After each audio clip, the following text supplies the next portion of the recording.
आपल्या स्वयंपाकघरात ना एक असं धान्य आहे जे आपण रोज पाहतो, पण त्याकडे आपलं फारसं लक्ष जात नाही. हो, बरोबर ओळखलत, हरभरे. पण थांबा, हा फक्त एक सामान्य दाणा नाहीये, तर हा आहे एक छोटासा शक्तीचा स्रोत. चला तर मग या आपल्या ओळखीच्या दाण्याची अनोळखी गोष्ट आज जाणून घेऊया. कधी विचार केलाय का की रोजच्या जेवणातला हा हरभरा आपल्या आरोग्यासाठी, आपल्या शेतीसाठी आणि अगदी आपल्या सौंदर्यासाठीही किती महत्वाचा असू शकतो? आज आपण बरोबर याच गोष्टीचा शोध लावणार आहोत की या छोट्याशा दाण्यामध्ये नक्की दडले तरी काय. हरभऱ्याची आणि भारताची मैत्री खूप जुनी आहे. म्हणजे हजारो वर्षांपासून हे पीक आपल्या मातीत रुजलंय. आणि याची सगळ्यात मोठी खासियत काय आहे माहितीये? याला पाण्याची फारशी गरज लागत नाही. त्यामुळे कमी पावसातही हा शेतकऱ्याला हमखास साथ देतो. म्हणूनच तर तो आपल्या शेतीचा आणि आहाराचा एक अविभाज्य भाग बनलाय. आता इथे एक गंमत आहे. या हरभऱ्याची दोन मुख्य रूपं आहेत. जणू काही एकाच कुटुंबातले दोन भाऊच. एक आहे आपला देशी हरभरा. हा लहान, गडद रंगाचा आणि चवीला एकदम खमंग असतो. आणि दुसरा आहे काबुली हरभरा, जो थोडा मोठा, पांढरट आणि चवीला सौम्य असतो. पण रंगरूपात फरक असला तरी दोघांमध्येही पोषण मात्र ठासून भरलेले आहे. मग या छोट्याशा दाण्याची खरी ताकद आहे तरी काय? तर ती आहे ह्याच्या आत दडलेल्या पोषणात. हा फक्त एक दाणा नाही, हा तर आरोग्याचा एक छोटासा खजिना आहे. चला, आता हा खजिना उघडून पाहूया. बघा, ही यादी बघितली ना की कळतं याला सुपरफूड का म्हणतात. विशेषतः जे शाकाहारी आहेत त्यांच्यासाठी तर हा प्रथिनांचा एक जबरदस्त स्रोत आहे. आणि सोबत काय काय आहे बघा. फायबर, लोह, कॅल्शियम, मॅग्नेशियम, पोटॅशियम, झिंक आणि बी विटामिन्स. म्हणजे विचार करा, एकाच दाण्यामध्ये शरीराला लागणारं जवळजवळ सगळं काही आहे. इथे बघा, म्हणजे लगेच लक्षात येईल. हरभऱ्याचा मोठा हिस्सा हा प्रथिने आणि फायबर यांनी बनलेला आहे. आणि उरलेला भाग तर आवश्यक खनिजे आणि जीवनसत्वांनी अगदी भरलेला आहे. हीच रचना त्याला एक परिपूर्ण अन्न बनवते. ठीक आहे, तर हरभऱ्यात काय आहे हे आपण पाहिलं. पण आता महत्वाचा प्रश्न, की ते आपल्या शरीरावर काय जादू करतं? खरं तर हरभरा खाणं म्हणजे आपल्या आरोग्यासाठी एकामागोमाग एक चांगल्या गोष्टींची जणू साखळीच सुरू करणं. हे फायदे एकमेकांशी कसे जोडलेले आहेत ते बघा. यातलं जे फायबर आहे ते आपलं पचनतंत्र सुधारतं, ज्यामुळे पोट साफ राहतं. याचा थेट परिणाम रक्तातील साखरेवर होतो. ती नियंत्रणात राहते. आणि जेव्हा साखर नियंत्रणात राहते तेव्हा ते कोलेस्ट्रॉल कमी करून आपल्या हृदयाला मदत करतं.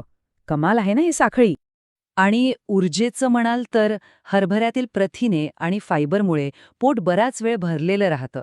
यामुळे काय होतं, सारखी भूक लागत नाही आणि वजन नियंत्रणात ठेवणं सोपं जातं. हे शरीराला एक स्थिर आणि नैसर्गिक ऊर्जा देतं, ज्यामुळे दिवसभर एकदम ताजेतवानं वाटतं. पण थांबा, गोष्ट फक्त आरोग्यापुरती मर्यादित नाहीये. हरभऱ्याचे फायदे आपल्या ताटाच्या पलीकडे थेट आपल्या सौंदर्यापर्यंत पोहोचतात. यातील अँटीऑक्सिडंट्स त्वचेला तजेलदार ठेवतात. आणि बेसन, अहो, ते तर पिढ्यानपिढ्या त्वचेसाठी नैसर्गिक क्लिन्झर म्हणून वापरलं जातंय. इतकंच नाही तर केसांची मुळं मजबूत करण्यासाठीही हे खूप उपयुक्त आहे. आरोग्य आणि सौंदर्य तर झालंच, पण हरभऱ्याची खरी जादू तर आपल्या स्वयंपाकघरात अनुभवायला मिळते. हा एक असा अष्टपैलू खेळाडू आहे जो कोणत्याही पदार्थात अगदी सहज मिसळून जातो आणि त्याची चव आणि पौष्टिकता दोन्ही वाढवतो. जरा विचार करा, आपल्या घरच्या गरमागरम उसळीपासून ते जगप्रसिद्ध हुम्मस आणि फालाफेलपर्यंत हरभऱ्याचा वावर सगळीकडे आहे. चमचमीत चाट, कुरकुरीत पकोडे, पिठापासून बनणारे मऊ ढोकळे आणि खमंग थालीपीठ. आणि आश्चर्य म्हणजे मिठाईमध्ये सुद्धा याचा वापर होतो. याची ही अष्टपैलुता खरंच अविश्वसनीय आहे. आणि एक खूप महत्वाचा व्यावहारिक फायदा सांगायचा तर हा खूप टिकाऊ आहे. हरभरा कोरडा असल्यामुळे तो व्यवस्थित ठेवला ना तर वर्षभरही आरामात टिकतो. त्यामुळे घरात अन्नधान्याचा साठा करण्यासाठी हा एक अत्यंत विश्वासार्ह आणि बिनधास्त पर्याय आहे. आतापर्यंत आपण आपल्या शरीराला होणाऱ्या फायद्यांबद्दल बोललो, पण हरभरा फक्त घेणारा नाही, तो देणाराही आहे. तो फक्त आपलं पोषण करत नाही, तर ज्या जमिनीत तो वाढतो त्या जमिनीलाही समृद्ध करतो. आणि म्हणूनच तर तो शेतकऱ्याचा खरा सोबती आहे. हे कसं शक्य आहे? तर नायट्रोजन स्थिरीकरण नावाच्या एका नैसर्गिक जादूमुळे. सोप्या भाषेत सांगायचं तर हरभऱ्याचं रोप हवेतला नायट्रोजन शोषून घेतं आणि त्याला खताच्या स्वरूपात जमिनीत परत देतं. म्हणजे विचार करा, हे पीक स्वतःचं खत तयार करतं आणि पुढच्या पिकासाठी जमीन अधिक सुपीक बनवतं. आणि याचा परिणाम जबरदस्त आहे. जमिनीचा कस नैसर्गिकरित्या वाढल्यामुळे रासायनिक खतांची गरज कमी होते. यामुळे शेतकऱ्याचा खर्च तर वाचतोच, पण आपली शेती जास्त पर्यावरणपूरक म्हणजे सस्टेनेबल बनते. म्हणजे बघा, हा छोटा दाणा आपलं आणि आपल्या धरणीचं दोघांचंही रक्षण करतो. तर बघा, आपण कुठून सुरुवात केली आणि कुठे आलो. पोषण, आरोग्य, चव, स्वयंपाकातील जादू आणि इतकंच नाही तर शेतीमधील योगदान. या सगळ्या गोष्टींकडे पाहिलं की एकच गोष्ट लक्षात येते की हा खरंच एक परिपूर्ण दाणा आहे. हे वाक्य बघा, अगदी परफेक्ट आहे हरभऱ्यासाठी.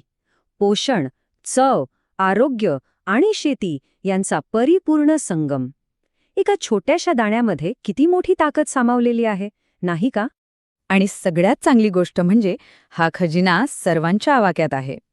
लहान मुलांच्या वाढीसाठी, महिलांच्या आरोग्यासाठी, वृद्धांच्या शक्तीसाठी आणि खेळाडूंच्या ऊर्जेसाठी हरभरा हा एक स्वस्त, मस्त आणि जबरदस्त आरोग्यदायी पर्याय आहे. तर मग आता पुढच्या वेळी जेव्हा ताटात हरभरा दिसेल, तेव्हा त्याला फक्त एक भाजी किंवा उसळ म्हणून पाहू नका. त्याच्याकडे एक सुपर हिरो म्हणून बघा आणि विचार करा की आपल्या आरोग्याची एक नवीन, अधिक सशक्त कहाणी या छोट्याशा सोनेरी दाण्यापासून सुरू होऊ शकते.